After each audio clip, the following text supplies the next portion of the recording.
ஒரு நாளின் அதிகபட்ச மற்றும் குறைந்தபட்ச வெப்பநிலைகளுக்கு இடையிலான வேறுபாடு என்னவென்று அழைக்கப்படுகிறது? ஏ. தினசரி வெப்பநிலை வீச்சு. பி. வெப்பக்குறைவு விகிதம். சி. ஆண்டு வெப்பநிலை வீச்சு. டி. சராசரி தினசரி வெப்பநிலை. சரியான பதில் ஏ. தினசரி வெப்பநிலை வீச்சு. ஒரு குறிப்பிட்ட நாளில் பதிவான அதிகபட்ச மற்றும் குறைந்தபட்ச வெப்பநிலைக்கு இடையிலான வேறுபாடு தினசரி வெப்பநிலை வீச்சு என்று அழைக்கப்படுகிறது. இது ஒரு இடத்தின் அன்றாட வானிலை மாற்றங்களை அளவிட பயன்படுகிறது. அரபு மொழியில் மக்ரிப் என்றால் என்ன?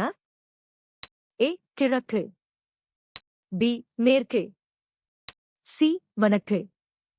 டி. தெற்கு. சரியான பதில் பி. மேற்கு. சரியான விடை பி. சோகஸ்மேலி. அரபு மொழியில் மக்ரீப் மக்ரேப் என்ற சொல்லுக்கு மேற்கு என்று பொருள். இது வட ஆப்பிரிக்காவின் மேற்கு பகுதியை குறிக்க பயன்படுத்தப்படும் சொல்லாகும்.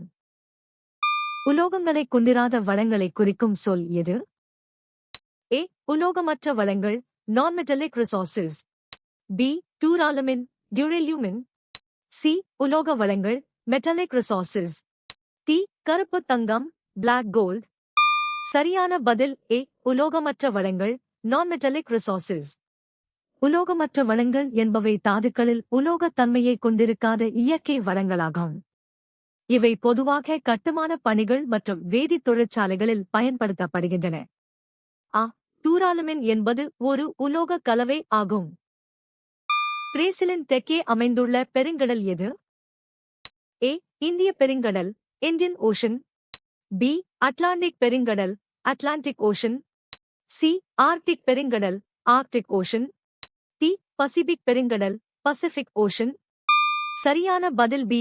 அட்லாண்டிக் பெருங்கடல் அட்லாண்டிக் ஓஷன். சரியான விடை பி. சோகஸ்மேலி. தென் அமெரிக்க கண்டத்தில் உள்ள பிரேசில் நாட்டின் கிழக்கு மற்றும் தென்கிழக்கு எல்லைகள் அட்லாண்டிக் பெருங்கடலை ஒட்டி அமைந்துள்ளன. பிரேசிலின் நீண்ட கடற்கரை பகுதி முழுவதும் இந்த அட்லாண்டிக் பெருங்கடலால் சூழப்பட்டுள்ளது. தமிழ்நாடு எந்த வகை மீன் உற்பத்தியில் ஒரு முன்னணி மாநிலமாக உள்ளது? ஏ. முகத்துவார மீன் எஸ்டுரைன் ஃபிஷ். பி. உவர்நீர் மீன் பிராக்கிஷ் வாட்டர் ஃபிஷ். சி. நன்னீர் மீன் ஃப்ரெஷ் வாட்டர் ஃபிஷ். டி. கடல் மீன் மரீன் ஃபிஷ். சரியான பதில் டி. கடல் மீன் மரீன் ஃபிஷ். தமிழ்நாடு 1076 கிலோமீட்டர் நீளமுள்ள நீண்ட கடற்கரையைக் கொண்டுள்ளதால் கடல் மீன் உற்பத்தியில் இந்தியாவில் முன்னணி மாநிலமாக திகழ்கிறது. நாட்டின் மொத்த கடல் மீன் ஏற்றுமதியில் தமிழ்நாடு கணிசமான பங்களிப்பை வழங்குகிறது.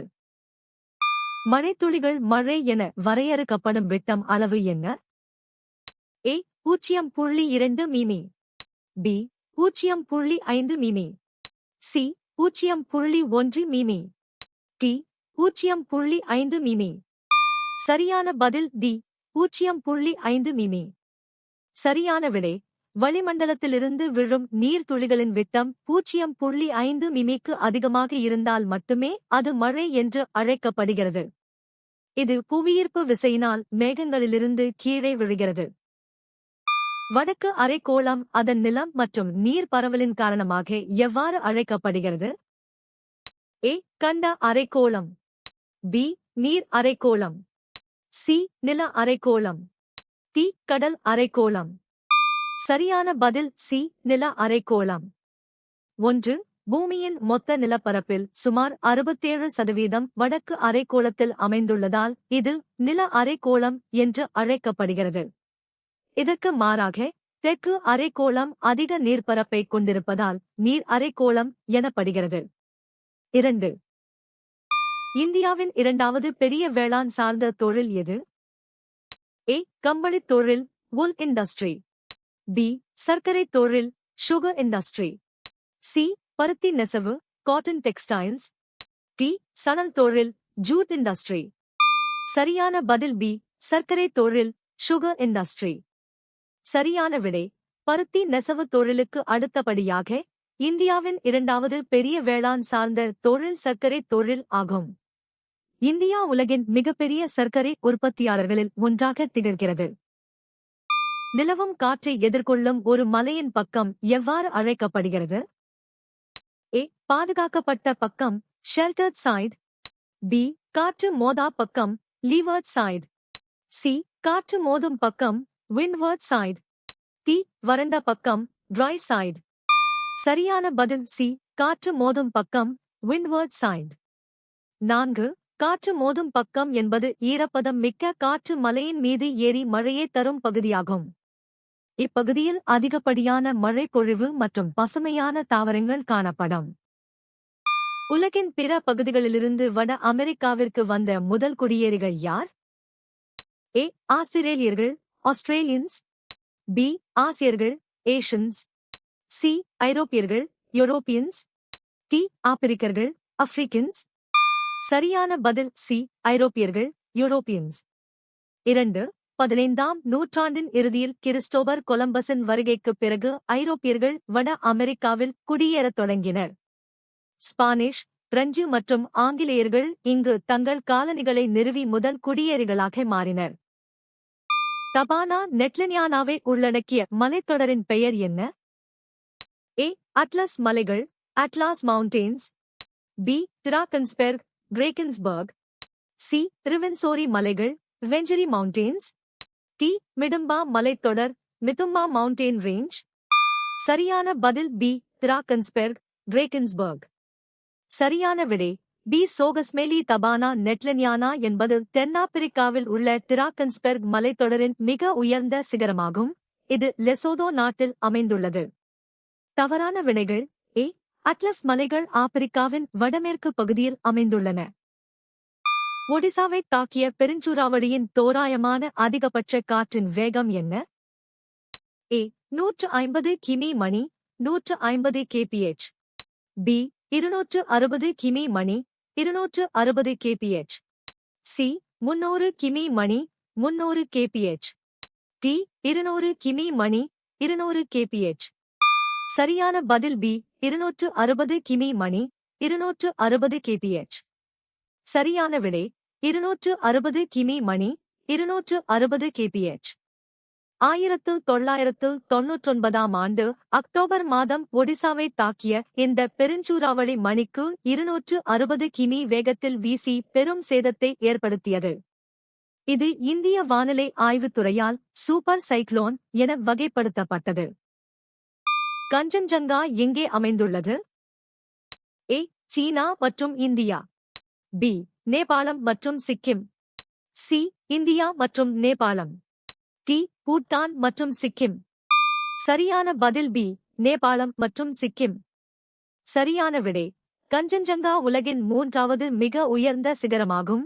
இது நேபாளம் மற்றும் இந்தியாவின் சிக்கிம் மாநில எல்லையில் அமைந்துள்ளது. இதன் உயரம் 8586 மீட்டர் ஆகும். தவறான விடைகள். கஞ்சன்ஜங்கா சீனா எல்லைக்குள் அமையவில்லை. கோரோபிளத் வரைபடம் எவ்வகை வரைபடம்? ஏ ஒரு இயற்கை வரைபடம். பி ஒரு கருப்பொருள் வரைபடம். சி ஒரு நிலவரைபடம். டி ஒரு அரசியல் வரைபடம். சரியான பதில் பி ஒரு கருப்பொருள் வரைபடம். 5 கோரோபிளத் வரைபடம் என்பது ஒரு குறிப்பிட்ட புள்ளிவிவரத் தரவை எயூகா மக்கள் அடர்த்தி, வண்ணச் சாயல்கள் அல்லது நிழல்கள் மூலம் காட்டும் ஒரு கருப்பொருள் வரைபடமாகும். ஏ இயற்கை வரைபடம் மலைகள் மற்றும் ஆறுகள் போன்ற இயற்கை அமைப்புகளை காட்டுகிறது. பின்வருவனவற்றில் மனிதனால் தூண்டப்பட்ட அபாயமாக வகைப்படுத்தப்படுவது எது? ஏ எரிமலை வெடிப்புகள். பி சின்னம்மை. சி பயங்கரவாதம். டி புவி வெப்பமயமாதல். சரியான பதில் சி பயங்கரவாதம். 3 பயங்கரவாதம் என்பது மனிதர்களின் திட்டமிட்ட செயல்பாடுகளால் சமூகத்திற்கு ஏற்படும் ஒரு செயற்கையான அபாயமாகும். இது இயற்கை காரணிகளால் அல்லாமல் மனித எண்ணங்கள் மற்றும் செயல்களால் தூண்டப்படுவதால் மனிதனால் தூண்டப்பட்ட அபாயமாக வகைப்படுத்தப்படுகிறது. சூரிய ஒளி நீர் வழியாக ஊடுருவும் பகுதிகளில் எவ்வகை உயிரினம் செழித்து வளர்க்கிறது? ஏ புல், கடற்பாசிகள் மற்றும் மிதவை உயிரிகள். பி மெதுவான வளர்சிதை மாற்றம் கொண்ட இனங்கள். சி உறைபனி வெப்பநிலை தேவைப்படும் உயிரினங்கள். டி ஆழ்கடல் வெப்பநீர் ஊற்று உயிரினங்கள். சரியான பதில் ஏ புல், கடற்பாசிகள் மற்றும் மிதவை உயிரிகள். சரியான விடை ஏ சோகஸ்மெலி. சூரிய ஒளி ஊடுருவும் கடல் பகுதிகளில் யூஃபோட்டிக் ஜோன், ஒளிச்சேர்க்கை நடைபெறுவதால் புற்கள் மற்றும் மிதவை உயிரிகள் அதிக அளவில் வளர்கின்றன. இவை கடல்வாழ் உணவுச் சங்கிலியின் அடிப்படையாக அமைந்து மீன் வளத்தை பெருக்குகின்றன. பாலைவனங்கள் அமைந்துள்ள மண்டலத்தில் எவ்வகையான காற்று வீசுகிறது? ஏ. பருவக்காற்றுகள். பி. வர்த்தகக் காற்றுகள். சி. மேற்கத்திய காற்றுகள்.